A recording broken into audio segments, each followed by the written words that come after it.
আজকে বেনজির সাহেব একা একা দুর্নীতি করে এত দূর উঠে নাই, আজকে আনার একা একা দুর্নীতি করে এত দূর উঠে নাই। আজকে এদের পরিণতি, আজকে আনারের শিক্ষা আমাদের সকলের হওয়া উচিত। শফিউল আলম চৌধুরী নাদেল, রাজনৈতিক এক পক্ষ আরেক পক্ষকে গায়েল করার জন্য এই কথাগুলো বলে। শামাওয়াত একটি রাজনৈতিক পরিবার থেকে জন্ম।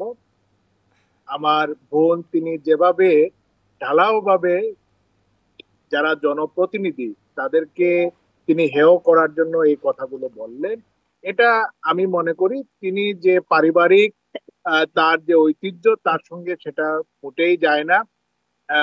আর আমি এই মুহূর্তে যেহেতু একটি বিষয় দেখুন, উনি ধর্মের কথা বলেন, কোরআনে খুব স্পষ্ট ভাবে উল্লেখ করা রয়েছে যে একজন মানুষকে হত্যা করা মানে সমগ্র মানব জাতিকে হত্যা করার সমান পাপ।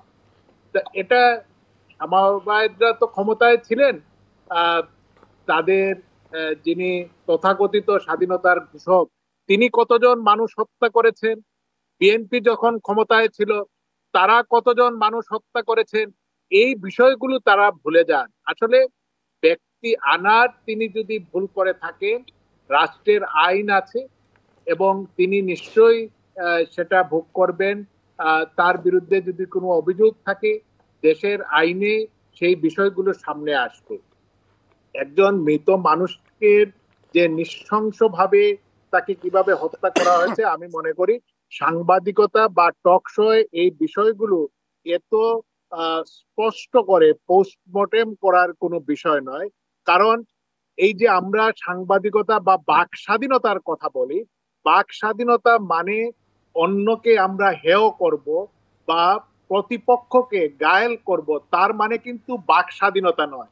আজকে আমরা তো কথায় কথায় পশ্চিমাদের কাছ থেকে অনেক কিছু শিক্ষা নেই, সেই জায়গায় সংবেদনশীল অনেক বিষয়কে তারা পাশ কাটিয়ে যান, বা রাষ্ট্রীয় সংহতি, রাষ্ট্রের ঐতিহ্য বা রাষ্ট্রের বা একটা জাতির বিরুদ্ধে যায়, সেই বিষয়গুলোকে তারা একটু নিজেরাই সেলফ সেন্সরশিপের মধ্যে নিয়ে আসেন।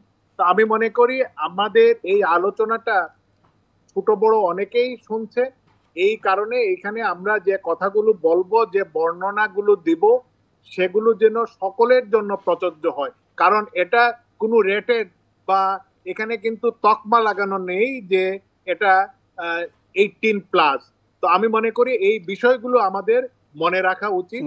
এবং আরেকটি বিষয়, আমরা কথা বলতে গিয়ে আমরা মূল বিষয়টায় ফোকাস করি। আমরা যখন মূল বিষয়টাকে ফোকাস না করে রাজনৈতিক প্রতিপক্ষকে কিভাবে গায়েল করা যায় সেই বিষয়টা যখন সামনে চলে আসে, তখন এই ধরনের অপরাধী বা অপরাধ যারা করে থাকেন তারা কিন্তু বিভিন্ন রাজনৈতিক ডামাডোলে, এই কথাটি আমি আগেও বলছি এখনো বলছি, তারা পার পেয়ে যান।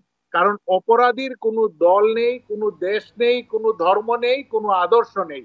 অপরাধী তিনি রাষ্ট্রের যত বড় ক্ষমতায় থাকুন, সেটা যত বড় পদেই হোক না কেন, বা সাধারণ মানুষ, তিনি কিন্তু আইনের চোখে, রাষ্ট্রের চোখে, মানুষের চোখে অপরাধী। এই কারণে অপরাধীকে যখন আমরা বিভিন্ন তকমা দিতে যাই, তখন কিন্তু অপরাধীদেরই সুবিধা হয়।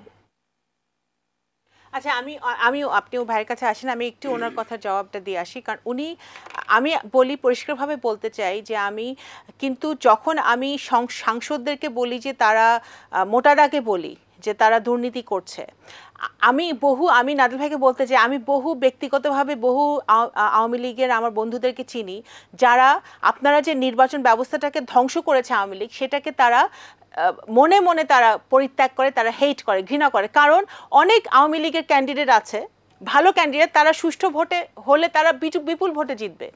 কিন্তু যেহেতু নির্বাচন ব্যবস্থা অলরেডি প্রশ্নবিদ্ধ হয়ে করেছে আওয়ামী লীগ, এখন তাদের আর ভোটের প্রয়োজন নেই, তাদের আর সুষ্ঠু ভোট আর অসুষ্ঠু ভোটের আর তাদের দরকার নেই।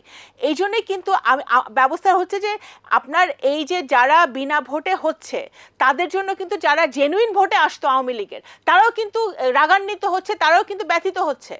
বাস্তবতাটা হচ্ছে সেখানেই। আজকে নৌকায় যারা ভোট দিত তারাও কিন্তু সেই ভোটাররাও কিন্তু ভোট দিতে যাচ্ছে না। তারা ভাবছে আজকে নাকি একটা উপজেলা নির্বাচন নির্বাচন হয়েছে, বাংলাদেশে কেউ জানে না ভাই। আপনারা প্রচার না করলে এটা কেউ জানতোও না, কারণ কেউ ভোটাররা ভোটও দিতে যায় নাই, নির্বাচন হইতেছে নাকি কেউ জানেও না। নির্বাচন কমিশন বিকাল 4টার সময় বলে থোতা পাখির মতো ভোট সুষ্ঠু হয়েছে, সকালে যেটা সকাল 10টার সময় যেটা স্টেটমেন্ট লিখে রাখে ওটা 4টার সময় ঘোষণা দেয়।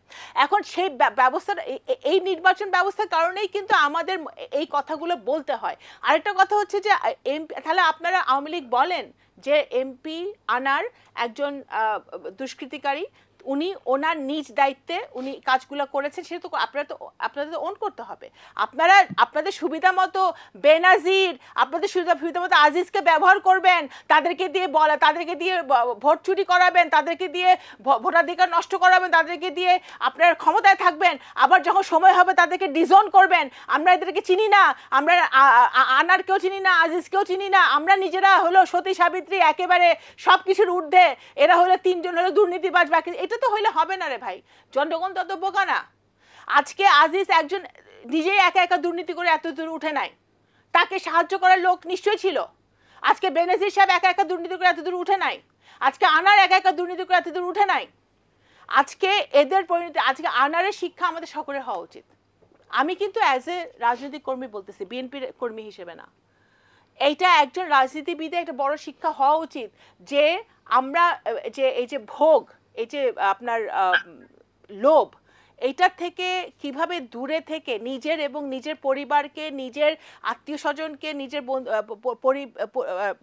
পরিমণ্ডলে আমাদের যারা আছে তাদেরকে যদি আমার ভালো রাখতে হয়, তাদেরকে নিরাপদে রাখতে হয়, আমার একটি মানে একটি সৎ জীবনযাপন, যতটুকু সৎ জীবনযাপন করে আমার দেশের মানুষের জন্য কাজ করতে হবে, যদি আমি জনগণের প্রতিনিধি হই। কিন্তু এরা কেউ তো জনগণের প্রতিনিধি না, আনফরচুনেটলি।